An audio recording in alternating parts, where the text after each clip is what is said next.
శరీరాలు మాత్రమే ఇవ్వగలుగుతారు శాస్త్రరీత్యా. ఏ రీత్యా చూసినా కూడా జెనెటిక్గా జీన్స్ ఫాలో అవ్వడం, డిఎన్ఏ సైంటిఫిక్గా కూడా మనం చూసుకుంటే ఈ 3 భాషల్లో 7 తరాలు, 3 తరాలు, 21 తరాలు, 50 తరాలు, అసలు తరాలు ఎన్ని తరాలు వెళ్తారో వెళ్ళండి. 200 కోట్ల సంవత్సరాల ఈ చరిత్ర ఉన్నది మనకి. పంచాంగంలో మీరు 3-4 పేజీల్లో చూస్తే 195 కోట్ల ఇలా చిల్లరగా మొత్తం ఇంచుమించు బ్రహ్మ నిద్రించిన టైం కూడా లిప్తాలు అవి కూడా చూస్తే అది 2 కోట్ల సమయం ఉంది. అన్నీ కలిపితే దరిదాపు 200 కోట్ల సంవత్సరాలు కలిగినటువంటి ఈ యొక్క ఇది అప్పటి నుంచి కూడా ఈ డిఎన్ఏ రావడం, శరీరాలు తయారవడం, ఆత్మలు ఎంటర్ అవ్వడం, వాటి పనులు చేసుకోవడం, ఆత్మ ఆవరణలు సొంతంగా అవి నిర్దేశించుకుంటాయి. నేను ఏం చేయాలి, ఏమి పోయిన జన్మలో ఏవో మిగిలినవి ఉంటాయి కదా, ఆ కంప్లీట్ చేయడం కోసం ఇంకో జన్మ తీసుకుంటాయి. ఆత్మ ఇష్టం, తల్లిదండ్రులు ఇష్టం లేదు, పూర్వీకులు ఇష్టం లేదు, ప్రేర్ చేయడం వారికే ఇష్టం. ప్రేర్ ఏమిటి? నాకు మంచి సంతానం కావాలి, నా వంశవృక్షం ఉండాలి, ఇంతే.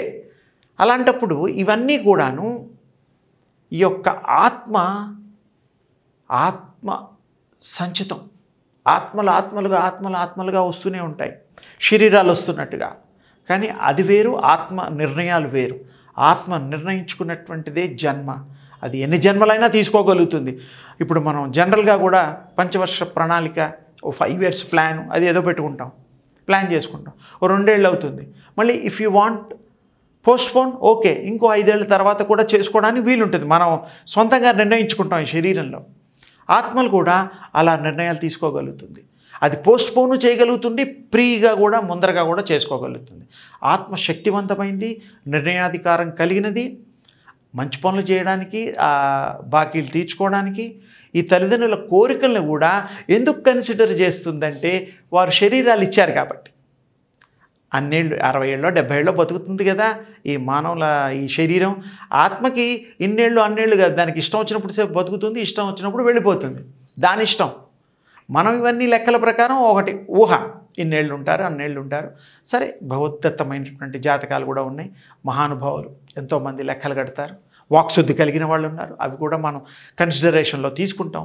ఇన్ని తీసుకున్నా కూడా ఆత్మ నిర్ణయాన్ని తీసుకోవడం మాత్రం దేనికి అందదు. ఎందుకు అందదంటే ఆత్మ వేరొకటి, అది ఆ శక్తే వేరు. దాన్ని ఉపాసన చేసి, ఆత్మోపాసన చేసి అంతర్ముఖంగా కనుక మనమై సూర్యోపాసన ఇలాంటి శక్తోపాసన చేస్తే మీరు అద్దంలో చూసుకుంటే ఎంత ప్రత్యక్షంగా మన మొహం కనబడుతుందో మీ ఆత్మను మీరు చూసుకోగలుగుతారు, మీ ఆరాను మీరు చూసుకోగలుగుతారు, దాంతో అనుసంధానం కాగలుగుతారు. ఫ్యూచర్ టెన్స్, పాస్ట్ టెన్స్ అన్నీ తెలుసుకోగలుగుతారు. మీ లైఫ్ మీ చేతిలో ఉంటుంది. మంచి పనులు చేయడానికి అవకాశం ఉంటుంది. చెడ్డవాళ్లతో స్నేహం చేసుకోకుండా చెడ్డవాళ్ళను గుర్తించి వాళ్ళకి దూరంగా ఉండడం కూడా మీకు ఆ జ్ఞాన పరంపర వచ్చేస్తుంది. ఎలాగైతే చూసిన వాళ్ళని గుర్తిస్తూ అప్పుడప్పుడు ఎక్కడన్నా కలిసినా కూడా మిమ్మల్ని 10 ఏళ్ల క్రితం చూసామండి అని అనుకుంటూ ఉంటాం అప్పుడప్పుడు.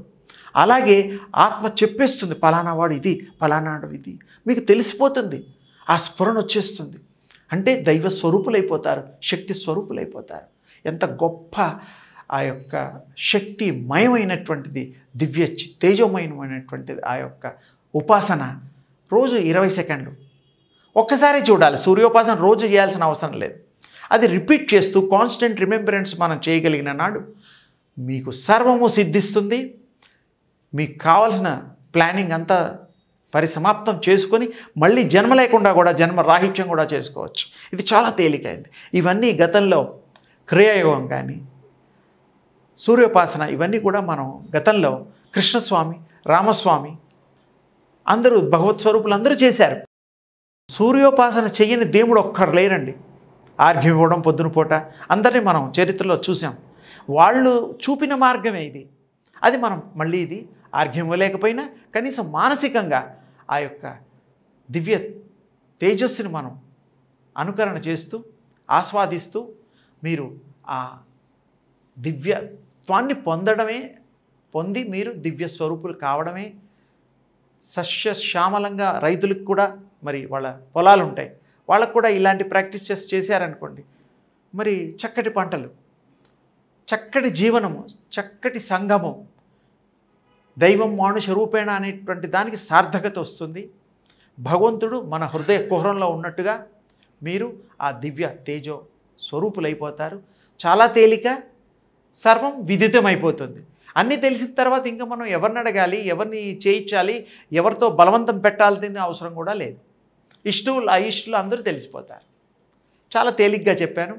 మన నిరవి టీవీ ద్వారా ఈ యొక్క చిన్నపాటి ఈ ఉపాసన, ఈ యొక్క ప్రయత్నము చేసి ధన్యులు కావాలని మీరు ఈ వేదికని పెట్టినటువంటి ఈ సమయాన్ని చాలా గొప్ప విశేషమైనటువంటి అందరికీ అందుబాటులో తెచ్చే విధంగా ఇప్పుడు నా ద్వారా తేజ ఉపాసన, శక్తి ఉపాసన గురించి మీరు అడగడం, నేను వారికి చెప్పడం, వాళ్ళందరికీ కూడా ఈ ధన్యత నొంది తీరుతారు. స్త్రీ పురుష వయోవృద్ధ భేదం లేదు ఈ ఉపాసనకి. ఎవరైనా చేయొచ్చు. రూపాయి ఖర్చు లేదు. మంత్రాలు తంత్రాలు కూడా అవసరం లేదు. ఉన్నాయి, అవి లేవండం లేదు. గురువు మొగతా కూడా అవసరం లేదు. పూర్వజన్మలో మీకు గురువు ఉండొచ్చు, ఇప్పుడు కూడా గురువు కావాలంటే తీసుకోవచ్చు. మనకు మంచి బోధించేవాడు, మన చీకటిని పారద్రోలేవాడే నిజమైన గురువు. మరి భాస్కరుడి కంటే దివ్యమైన గురువు ఎవరున్నారు? సూర్యుడి కంటే గొప్పవాడు ఎవరు లేరు అని నా యొక్క ఇది. అందుకని మీ ద్వారా నిరవి చూసే ప్రేక్ష మహాలోకానికి తప్పకుండా ఇది ఒక మంచి సదవకాశంగా తీసుకొని వారు కూడా ధన్యత్వాన్ని పొందాలని మనస్ఫూర్తిగా నా వంతుగా ఆశీర్వదిస్తున్నాను. శుభం.